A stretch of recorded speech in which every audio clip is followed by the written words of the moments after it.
Welcome to రాజనీతి. మద్యం కుంభకోణంలో పోలీసులు తనను అరెస్ట్ చేయకుండా ముందస్తు బెయిల్ ఇవ్వాలని రాజంపేట ఎంపీ వైసీపీ నాయకుడు పెద్దిరెడ్డి మిథున్ రెడ్డి హైకోర్టులో బెయిల్ పిటిషన్ దాఖలు చేశారు. అయితే ఈ మద్యం కుంభకోణం వైసీపీ హయాంలో జరిగింది. జగన్మోహన్ రెడ్డి ముఖ్యమంత్రి అయిన తర్వాత మొత్తం మద్యం విధానాన్ని మార్చేసి నూతన పాలసీని ఒకదాన్ని తీసుకొచ్చి ప్రభుత్వమే మద్యం అమ్మేలా ఏర్పాట్లు చేశారు. అయితే ఈ ప్రభుత్వం నిర్వహించే షాపులకు బ్రాండెడ్ మద్యం కాకుండా నాసిరకం మద్యం సరఫరా చేశారు. దాదాపు 60-65% వైసీపీ నాయకులు నిర్వహించిన డిస్టిలరీల నుంచే మద్యం సేకరించారు. ఇక్కడ పెద్దిరెడ్డి మిథున్ రెడ్డి, విజయసాయి రెడ్డి తాలూకా వాళ్ళు వీళ్ళంతా కూడా డిస్టిలరీలు నడిపారన్న ఆరోపణలు ఉన్నాయి. వాటి ద్వారా నాసిరకం మద్యం సప్లై చేయటం, ప్రజల ఆరోగ్యంతో చెలగాటం ఇలాంటివన్నీ కూడా జరిగినాయి. బ్రాండెడ్ మద్యం జనానికి అందలేదు. సో ఈ క్రమంలో నగదు రూపంలో డబ్బులు తీసుకున్నారు. డిజిటల్ పేమెంట్స్ లేవు. ఖజానా కొంత వైసీపీ నాయకుల జేబుల్లో కొంత వెళ్ళిందన్న ఆరోపణలు వచ్చినాయి. అప్పట్లోనే కూటమి ప్రభుత్వం వచ్చిన తర్వాత దీని మీద దర్యాప్తుకు ఆదేశించింది. సెప్టెంబర్ 23న సిఐడి కేసు నమోదు చేసింది, దర్యాప్తు చేస్తూ ఉంది. ఆ తర్వాత కూడా దీని మీద ఒక సిట్ని ఏర్పాటు చేసింది ప్రభుత్వం, ప్రత్యేక పోలీసు బృందాన్ని దర్యాప్తు కోసం. విజయవాడ కమిషనర్ రాజశేఖర బాబు నాయకత్వంలో సుబ్బారాయుడు, ఎస్పీ సుబ్బారాయుడు గారు, ఇంకా మరికొంతమంది ఒక ఏఎస్పీ, 2 డిఎస్పీలతో ఒక ప్రత్యేక దర్యాప్తు బృందాన్ని ఏర్పాటు చేసింది. ఈ నేపథ్యంలోనే మిథున్ రెడ్డి ఇప్పుడు బెయిల్ పిటిషన్ వేశాడు.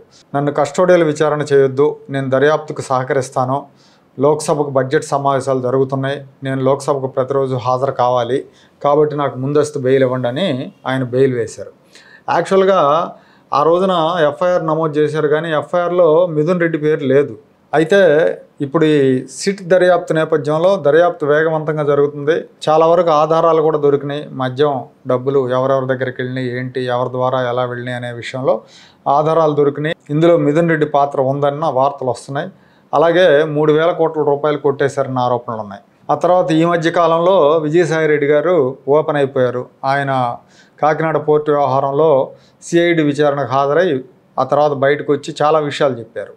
ఇప్పుడు ఈ కాకినాడ పోర్టు వ్యవహారంలో వాటాలు రాయించుకోవడంలో బలవంతంగా కర్త కర్మక్రియ వైవి సుబ్బారెడ్డి కుమారుడు జగన్మోహన్ రెడ్డికి సోదరుడు వరుసయ్యే విక్రాంత్ రెడ్డే కారకుడని చెప్పేశారు. ఇక ఆ తర్వాత మద్యం కుంభకోణానికి సంబంధించి కూడా ఆయన కుండబద్దలు కొట్టాడు. యాక్చువల్గా నా మీద కూడా ఆరోపణలు వస్తున్నాయి, కానీ దీనికి కర్త కర్మ క్రియ అంతా కూడా కసిరెడ్డి రాజశేఖర రెడ్డి అని ఆయన చెప్పుకొచ్చారు. అలాగే నా జోలికి వస్తే అన్ని విషయాలు బయట పెడతానని కూడా అన్నారు. దీంతో అందరిలోనూ అక్రమాలు చేసిన వాళ్ళందరిలోనూ కూడా భయం మొదలైంది. ఎందుకంటే అప్పుడు జరిగిన ప్రతి అక్రమం గురించి విజయసాయిరెడ్డికి తెలుసు. ఒకవేళ ఆయన అందులో పాత్రధారిగా ఉన్నప్పటికి కూడా బయట పెట్టడానికి వెనకాడనని చెప్తా ఉన్నారు. ఇక్కడ ఈ మద్యం కుంభకోణానికి సంబంధించి డబ్బులు వసూలు చేసే బాధ్యత కేసుకి ఎంత అని, కేసుకు 150 నుంచి 200 వసూలు చేశారని చెప్పి అంటున్నారు. ఈ వసూలు చేసే బాధ్యత కసిరెడ్డి రాజశేఖర రెడ్డి తీసుకుంటే ఈ డబ్బుల్ని కసిరెడ్డి రాజశేఖర రెడ్డి మిథున్ రెడ్డికి చేరిస్తే మిథున్ రెడ్డి దగ్గర నుంచి తాడేపల్లి ప్యాలెస్కి జర్నీ అనేది ప్రచారం. ఈ దిశగానే దర్యాప్తు జరుగుతుంది. దీనికి సంబంధించి ఆధారాలు కూడా సేకరిస్తున్నట్టుగా తెలుస్తూ ఉంది.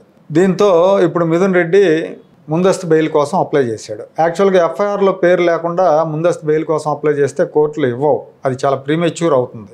లేదు అంటే వెంటనే అయితే బెయిల్ ఇవ్వరు, దాని మీద విచారణ జరుపుతారు. అసలు ఏంటి దీనికి సంబంధించిన కేసు వివరాలని చెప్పి సంబంధిత పార్టీలకు నోటీసులు కూడా జారీ చేస్తారు. సో ఈ క్రమం అంతా జరిగే లోపే, అంటే కోర్టు బెయిల్ ఇచ్చే లోపు ఒకవేళ అరెస్ట్ చేయాలనుకుంటే అరెస్ట్ చేసేయచ్చు. సిఐడి వాళ్ళు మిథున్ రెడ్డిని అరెస్ట్ చేయొచ్చు. దర్యాప్తు జరుగుతున్న తీరు చూస్తే త్వరలోనే కొన్ని పెత్తలు ఇందులో ఇరుక్కునే అవకాశాలు కూడా కనిపిస్తున్నాయి. ఇక్కడ ఇంకో విషయం ఏంటంటే వైఎస్ఆర్ కాంగ్రెస్ పార్టీ నాయకులకు ఒక అలవాటు ఏంటంటే మేము అన్యాయాలు చేయలేదు, అరాచకాలు చేయలేదు, మీకు దమ్ముంటే విచారణ జరపండి చాలా గంభీరంగా సవాళ్ళు విసురుతారు. దర్యాప్తులు మొదలు పెట్టగానే ముందస్తు బెయిళ్ళు, మధ్యంతర బెయిళ్ళు కోసం కోర్టుల చుట్టూ తిరుగుతారు. ఇక్కడ ఇవ్వకపోతే సుప్రీంకోర్టు దాకా వెళ్ళటం అనేది మనం చూసాం ఈ 9 నెలల కాలంలో. ఇప్పుడు మిథున్ రెడ్డి కూడా అదే పని చేశారు.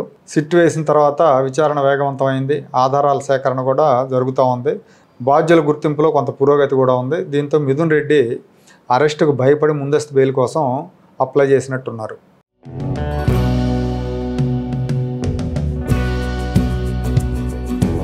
Like, share and subscribe to Rajaniti channel.